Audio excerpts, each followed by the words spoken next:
estudiante ya de últimos semestres de la carrera de matemáticas de acá en nuestra universidad, y en algún momento ella en la asignatura de epistemología de la matemática, que se ve como una de las materias de la carrera de matemáticas, se interesó por estudiar unos apartados de lógica y hoy nos quiere venir a compartir algunos aspectos de interés que ella encontró en esa lectura que realizó cuando era estudiante de esa asignatura.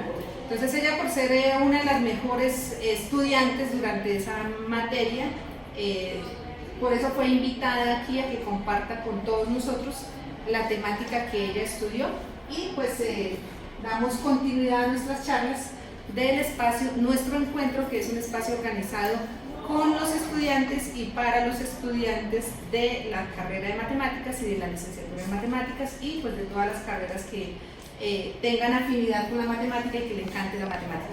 Entonces, Karen Viviana, muchas gracias por aceptar nuestra invitación y el auditorio es todo tuyo. Buenas tardes, les vengo a presentar un tema sobre la historia de las matemáticas acerca de la forma de la lógica a sentar firmemente los cimientos de las matemáticas.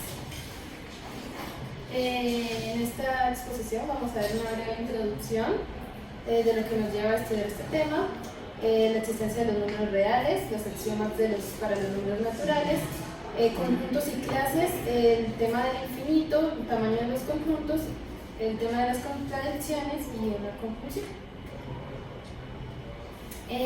Bueno, en la introducción, a partir de que la superestructura de las matemáticas se hacía cada vez más compleja, se empezaron a cuestionar si los cimientos de esta podrían mantener todas estas nuevas ideas sin llegar a ninguna contradicciones lógicas que se estaban encontrando. Se empezaba a estudiar en ideas más complejas como las series de Fourier. Sin embargo, cuando se estudiaron el concepto de números, se dieron cuenta de que siempre se tuvo más en cuenta las propiedades de los números que el concepto en sí. Y cuando se preguntó cuál es el concepto de número, pues no supieron cómo responder a eso. Fue en 1958 que Dedekind, un matemático alemán, empezó a cuestionarse las bases del cálculo infinitesimal, no tanto por el lado de los límites, sino más por los números reales. Fue en su libro, en 1872, su libro Continuidad de números irracionales, que se dio cuenta de que en realidad no habían definido bien no habían demostraciones rigurosas de los números reales. Por ejemplo, si nosotros teníamos la operación raíz de 3 por raíz de 2, sabíamos que el resultado es raíz de 6. Sin embargo, en ese momento no habían definido la multiplicación para números reales. En su libro de 1888, ¿qué son los números y qué significan?, él plasma esas lagunas fundamentales en la lógica de este sistema de las matemáticas. Y se dio cuenta de que nadie había probado realmente que existieran los números reales. Por lo tanto, él trató de llenar esas lagunas a través de las cortaduras del Dedekind, de manera que pudiera probar la existencia de los números reales a partir de las propiedades de los números racionales. ¿Cómo hacía esto? Pues tomaba las propiedades que se suponían que tenían los números reales y las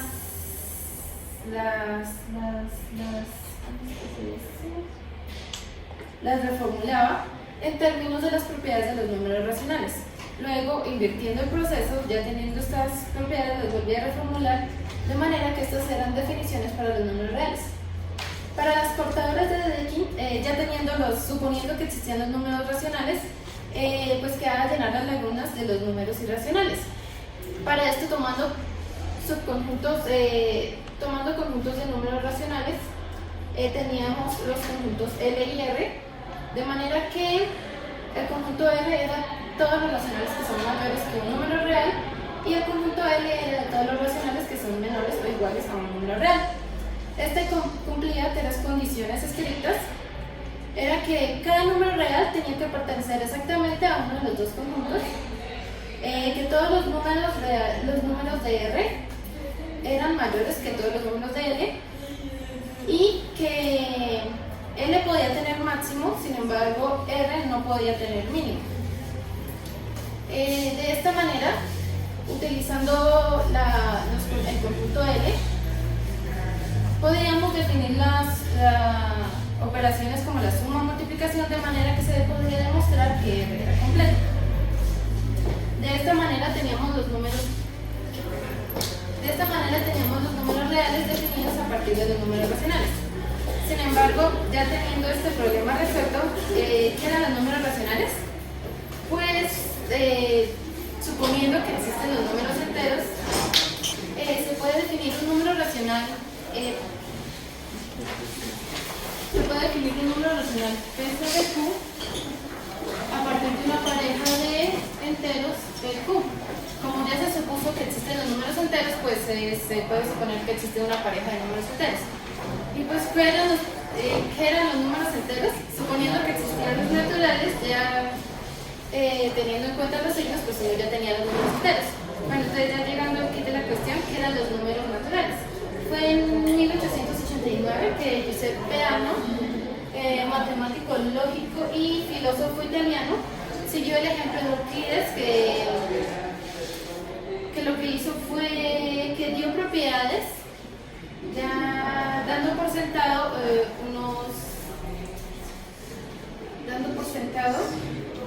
dio propiedades de cosas que ya se tenían supuestas. Es decir, pues simplemente se enfocaba en las propiedades que se podía sacar de esto. Entonces él creó una serie de axiomas de la existencia de los números naturales. Estos son los tres principales, los más importantes. La existencia del número cero, que todo número n tiene un sucesor S de n, pues que también se puede ver como n más 1.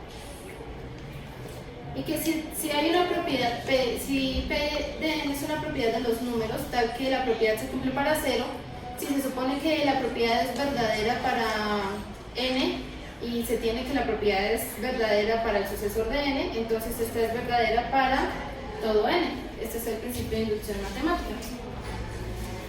Ya con estas propiedades, pues se pueden empezar a construir los números naturales.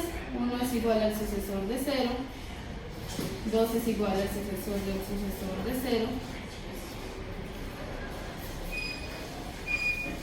y así sucesivamente. También pues se arman las operaciones de esta manera y se tienen los números naturales. Pero luego tenemos como empiezan a plantear el concepto de existencia. En el mundo real, físico, la existencia es algo que se puede observar y que si no se puede observar, uno intuye que es a partir de observaciones.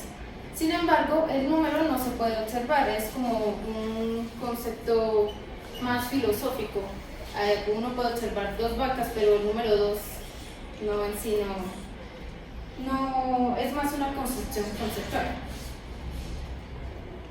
De esta manera, en los años 80 del siglo XIX, fue que Gottlob Frege quiso arreglar este problema. ¿Cómo lo hizo? A partir de la construcción de los números, construyendo los números naturales a través de conjuntos o clases, como él las llamaba. ¿Cómo hacía eso? Pues la asociación estándar de los números con la actividad de contar. Por ejemplo, 2 es una propiedad que tienen los conjuntos que tienen una correspondencia 1 a 1 con el conjunto básico AB. Por ejemplo, está el conjunto perro, gato, no sé, azul, rojo. Todas tienen una correspondencia con un conjunto AB, donde A es distinto de B.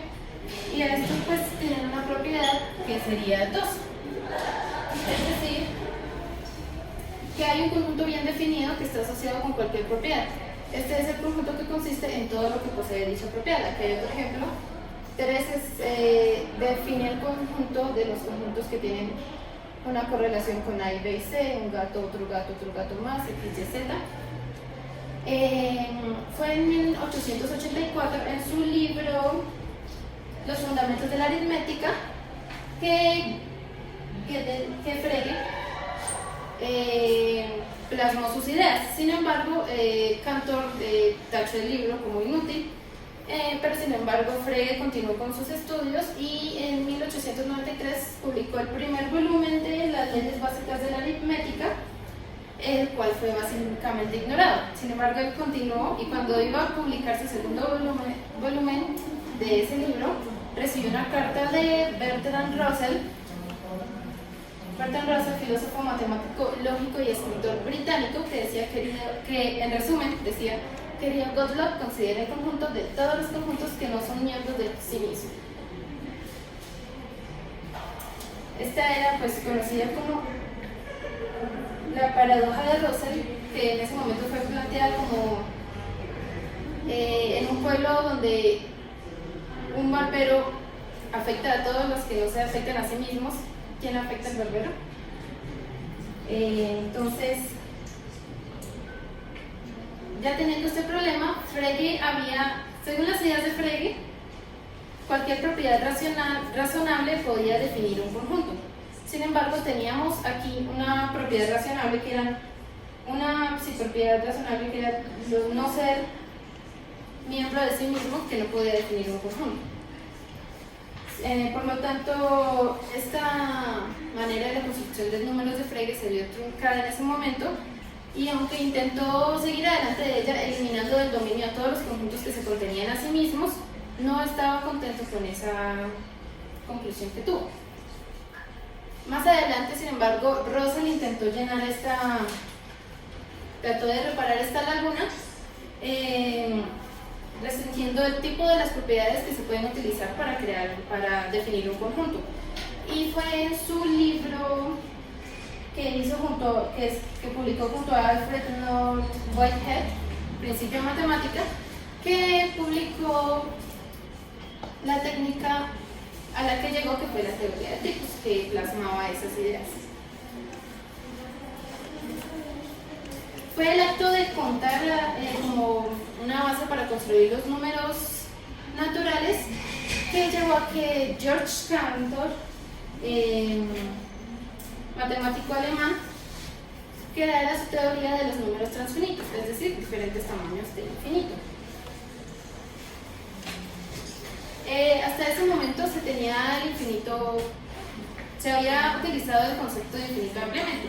Por ejemplo, los naturales eran infinitos, ya que uno podía siempre sacar un sucesor de los naturales. Euclides había utilizado el concepto de un plano infinito y también había utilizado que los primos son infinitos. Sin embargo, ya se había en sí el infinito como concepto era un proceso que puede prolongarse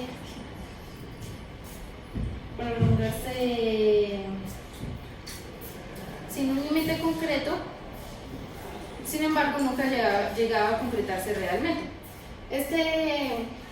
Para los filósofos, este tipo de infinito se llamaba el infinito potencial. Sin embargo, este infinito como símbolo matemático se le llamaba infinito actual. Ya habían alertado de que este tipo de infinito podía llevar a diferentes paradojas. Una de estas se evidenció en el libro de 1632 por Galileo, el diálogo sobre dos sistemas máximos del mundo, en el cual se explicaba las mareas a partir del punto de vista heliocentrista y geocentrista. En este libro, los personajes Salviati y Sagredo conversan, y Sagredo hace una pregunta: ¿hay más números que cuadrados?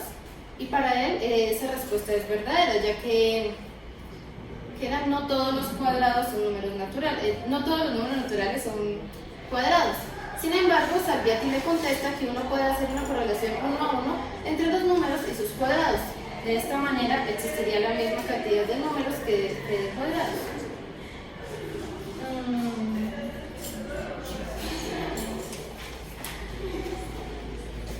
De esta manera, Cantor inventa la aritmética del infinito, pues que explicaba estas paradojas griegas. Sin embargo, creó otras nuevas paradojas. utilizó conjuntos debido a que estaba haciendo análisis de las... estaba estudiando el análisis de Fourier utilizando conceptos matemáticos ya más convencionales, de manera que llegó a ideas bastante extrañas que fueron rechazadas, sin embargo apreciadas por David Hilbert. De esta manera, se tiene que para Cantor un conjunto era definido de la siguiente manera. Un conjunto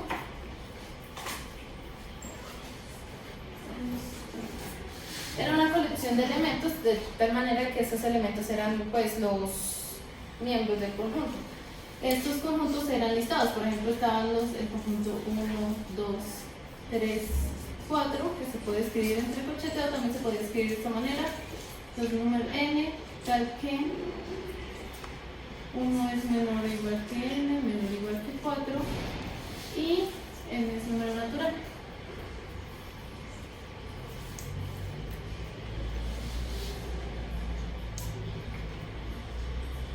Volviendo con el ejemplo anterior, también se podrían definir los números naturales, n tal que n es natural, y los cuadrados, n tal que n es cuadrado.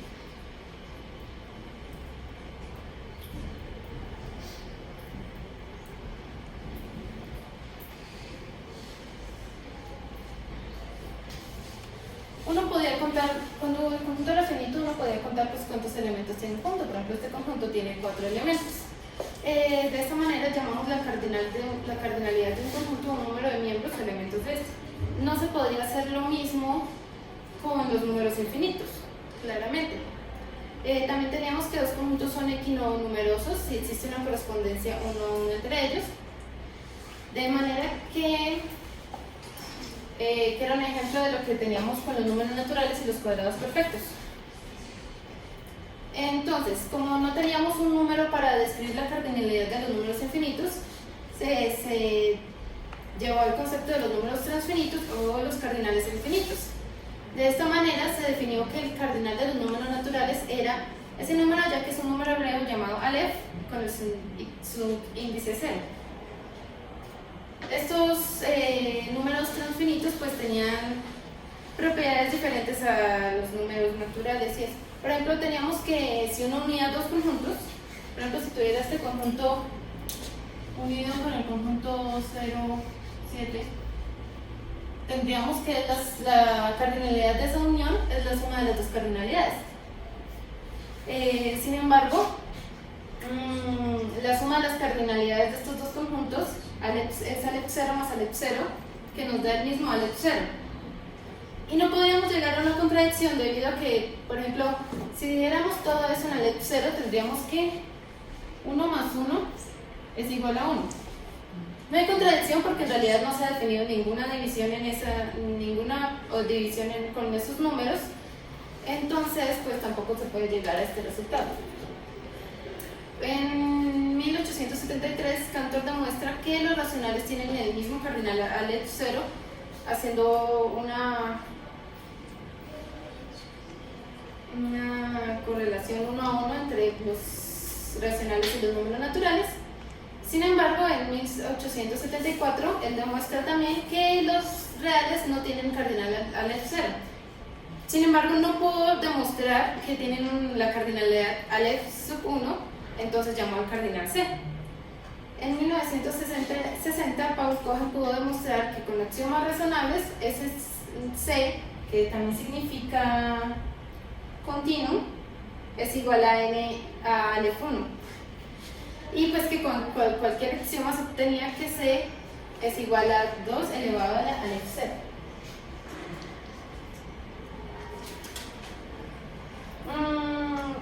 Pero había problemas como más complejos que si los conceptos existían. Y que si estos eran lógicamente consistentes o no. Se tenía que en la vida real una contradicción pues no puede afectar, pero tiene un límite que tanto afecta. Esto es diferente en los números. Una vez que uno ya demostró algo, se puede usarlo para demostrar algo más adelante. Si por ejemplo demostramos que 0 es igual a 1, se puede demostrar que todos los números son iguales. Ya que si multiplicamos 0 igual, si multiplicamos x a ambos lados, se tiene que x es igual a 1, para cualquier x que haya. Si tomamos otro número, por ejemplo y, y también lo multiplicamos por 0 igual a 1, tenemos que 0 igual a x. Y lo multiplicamos también por y, tenemos que 0 es igual a y. De esta manera tendríamos que x es igual a y, por lo tanto todos los números son iguales. Entonces también se tendría, como el método estándar de demostración de contradicción, significaría que cualquier cosa demostrada cualquier cosa puede ser demostrada una vez que tenemos que 0 es igual a 1. Por ejemplo, si supusiéramos que el último teorema de Fermat es falso y que entonces 0 es igual a 1, llegaríamos a una contradicción, por lo tanto el último teorema de Fermat sería verdadero. También, probando lo contrario, si supusiéramos que el último teorema de Fermat es verdadero y entonces 0 es igual a 1, llegaríamos a una contradicción, de manera que el último teorema de Fermat es falso. Sin embargo, el último teorema de Fermat sería verdadero y falso al mismo tiempo, creando una paradoja. Fue de esta manera que, sin embargo, el David Hilbert, matemático alemán, creía en la posibilidad de demostrar que las matemáticas nunca pueden llegar a una contradicción lógica. Él creía que la deducción lógica debía ser básica independientemente de la interpretación que le imponga. Él descubrió fallas lógicas en la geometría de Euclides, ya que él planteaba propiedades de elementos como puntos rectas, de manera que él no las había planteado como axiomas. Fue con esto que David Hilbert presentó 21 axiomas y su papel en su libro Fundamentos de la Geometría en 1899. Para él, todo lo basado en una interpretación de los axiomas que falla en otras interpretaciones era un error lógico. Por ejemplo, si tuviéramos este mismo ejemplo demostrado que 0 es igual a 1, eso en la interpretación matemática, si lo lleváramos a un mundo físico, por ejemplo, que 0 vacas es igual a una vaca, no tiene sentido, por lo tanto eso no se podía, eso llevaba a un error lógico.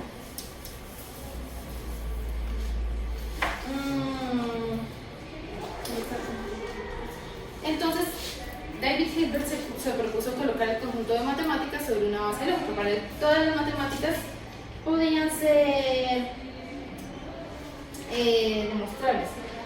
Él quería crear una manera de matemáticas que todo pudiera ser demostrables. Fue Carl Gödel, lógico, matemático y filósofo austriaco, que no estuvo de acuerdo con esas afirmaciones. Para él, si las matemáticas son lógicamente consistentes, entonces era imposible demostrarlo. Antes de Gödel se creía que las matemáticas eran una verdad inamovible. 2 más 2 es 4 y no importaba qué experimentos se hicieran más adelante, eso era una verdad y ya. Sin embargo, Gödel demostró que esto era una ilusión. Existían lo que eran demostraciones matemáticas cuya lógica podía ser intachable, pero llevado a otro contexto podrían tener ningún significado especial.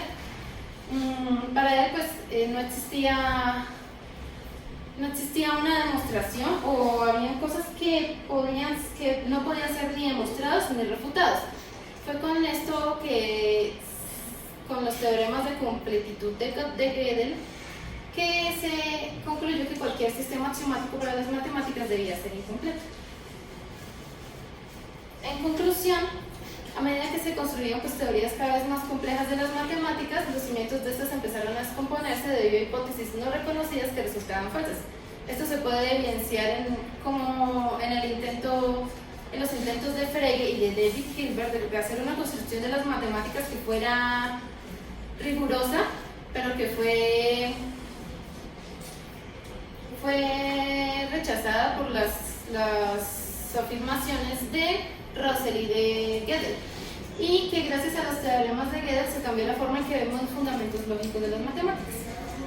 Gracias.